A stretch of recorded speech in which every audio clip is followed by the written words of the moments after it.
Eddie! What's that? Mama's Boy Productions.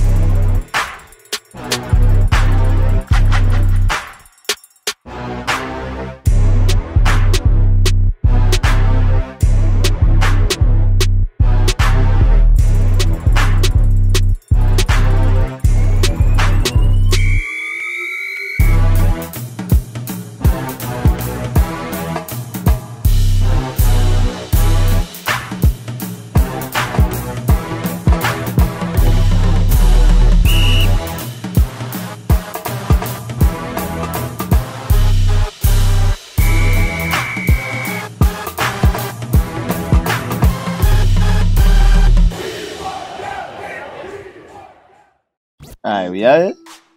We out here? Hey, we out here.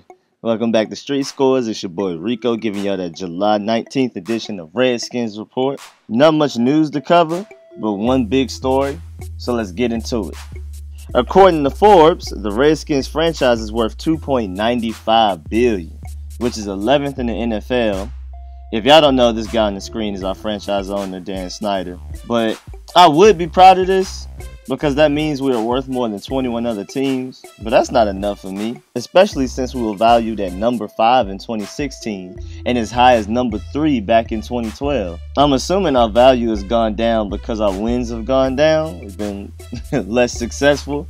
Plus, RG3 probably brought a lot of attention and fame in 2012, especially with that division win he got us.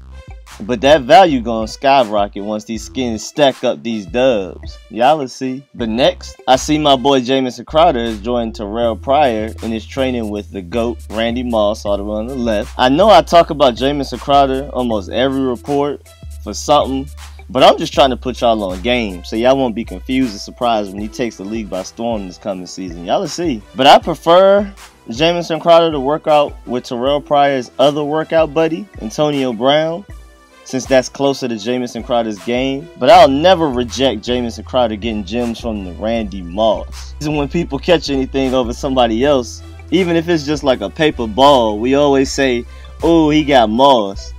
Hopefully Jamison Crowder's name will turn into some type of verb, but neither his name's gonna work with that.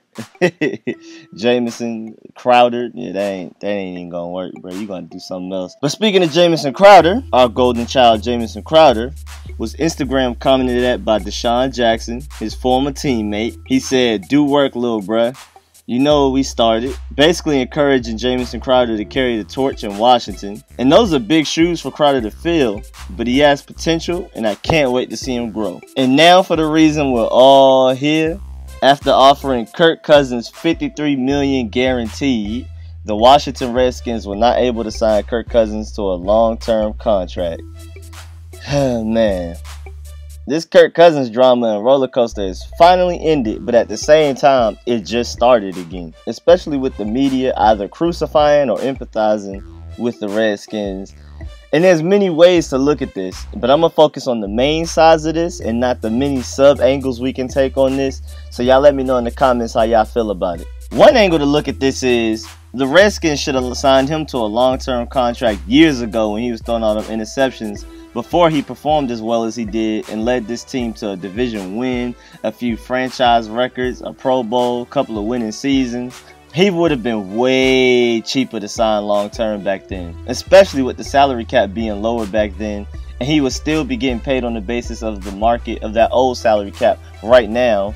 And plus, as I previously mentioned, he didn't perform that well back then, so he wasn't expecting as much money. But another angle of it is that the Redskins had every right to keep franchise tagging him in order to get him to prove himself. And for the most part he has, but he has failed to achieve one thing: a single playoff win. Even though our terrible defenses have been the main cause of this, but at the end of the day, he still is yet to win the games that seem to matter most, or at least perform well consistently in these games. The Redskins wanted to see more, and they probably still do, I'm assuming. This major angle on the whole situation depends on what you consider a franchise quarterback. Many people believe a franchise quarterback has to be to the level of Tom Brady or Aaron Rodgers or Cam Newton, and that's not true. Those are once-in-a-lifetime talents and greats. In my opinion, Kirk Cousins is definitely a franchise quarterback. You can definitely win a Super Bowl with him with just a good enough defense and a good enough supporting cast around him. And with there not being many franchise quarterbacks in the league and Kirk Cousins being one of the very few, I feel a long-term contract is a best solution.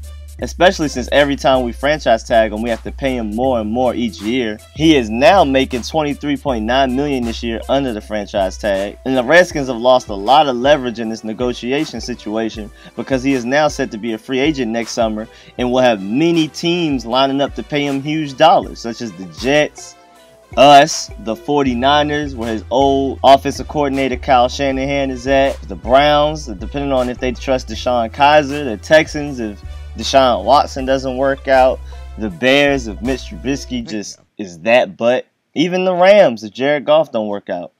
So y'all get what I'm saying. There's plenty of teams that's going to be willing to pay him a lot more money than we seem to be willing to pay him. And I mean, I can see the Redskins are scared to give him this money, which I can't blame them for. Say the Redskins went ahead and paid Kirk Cousins the long-term contract that he and his agent Mike McCartney wanted. Then what? Because once you pay him all that money, you lose the ability to sign great supporting cast and defensive players.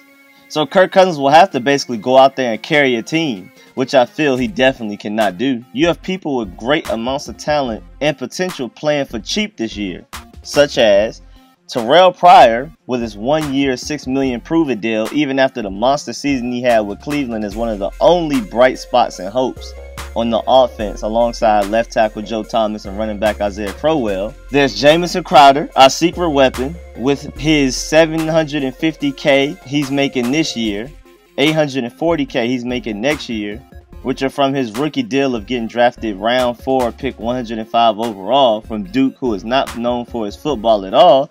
And when he breaks out this year, which I'm expecting him to do, he's going to expect to be paid way more than that. Then there's Rob Kelly. As of now, he's our best running back currently on roster until Samaje progresses and surpasses him. He's only getting $541K this year and only $631K next year due to his rookie deal after being signed as an undrafted free agent. And don't forget Zach Brown, Pro Bowl inside linebacker, only making $2.55 million on the last year of his rookie contract, and is going to be our best inside linebacker since Landon Fletcher. And you have Junior Gillette, who, if healthy, can be one of the top pass rushers in the NFL, period. Not just our team, but in the NFL, period. He's only on the last year of his contract, making $800K on another prove-it deal. And once these people ball out as expected, or even just a few of them, they're going to be expecting more money. And if we pay Kirk Cousins Derek Carr numbers or higher, a lot of these players I just mentioned are going to try to find other teams that pay them more and will just leave us behind because Kirk Cousins is taking up all the money. We already have a limited $5.55 million salary cap space available right now. It's only going to get smaller next year when people outperform their rookie contracts and prove-it deals. And once players leave, Kirk Cousins is going to more than likely be looking a little funny in the spotlight with having to carry a team that is forced to pay him a lot of money that should be going to other players. But what can the Redskins do? Like, really? As far as leverage goes, Kirk Cousins has almost all of it. He recently stated that he wants to stay with the Redskins and is willing to play under 1 year contracts his entire career. He said, if I have to play with the Redskins for 10 years under 1 year contracts each year, he's fine with that. He'll get the money he wants every year with an increase in each year, and he'll also have no long-term obligation to stick with us if he feels we are regressing as an organization. So this is a win-win situation for him, and he has almost all of the leverage because if he were to sign a long-term deal, he would lose money. So the Redskins are being forced into throwing out crazy high record-setting numbers just to sign him long-term. Because long-term for Kirk is like, you know, what's in it for me?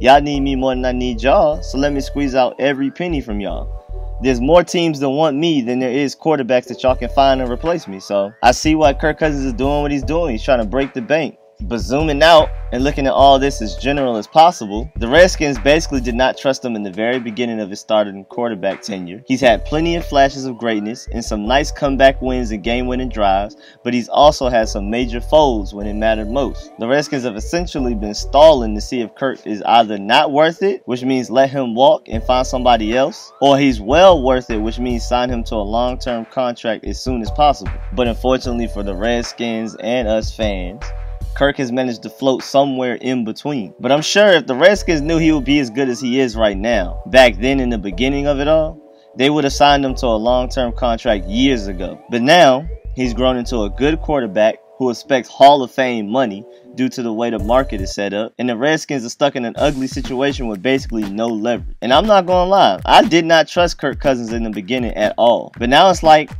who are you gonna get to replace him if you don't keep him? I guess they should have listened to 3-time Super Bowl champion Mike Shanahan when they had the chance. And that does it for this short version of Redskins Report. Make sure y'all Dolemite fake punch that like button, favorite, subscribe if you haven't. I'll subscribe back. And most importantly, comment and share. Please get in them comments and let me know how y'all feel about the whole Kirk Cousins situation. Do y'all agree with my points? Do y'all disagree? Did I miss anything? Let me know. Speak your piece in the comments, please. And again, thank y'all for the support. I had fun in New York. Got lots of footage, which I will edit and make it to like a little 8-episode video series on YouTube. It's going to be on another account named Street Scopes, which I explained in the last report, where I said that it's going to be my travel channel. So that's going to include my trips to Europe that I took about 3 years ago, me around Atlanta, Maryland, New York, so on and so forth. So stay tuned for that if y'all are interested. I'll explain in greater detail later. But for now, I'll catch y'all. I'm out. Why did he? What's that?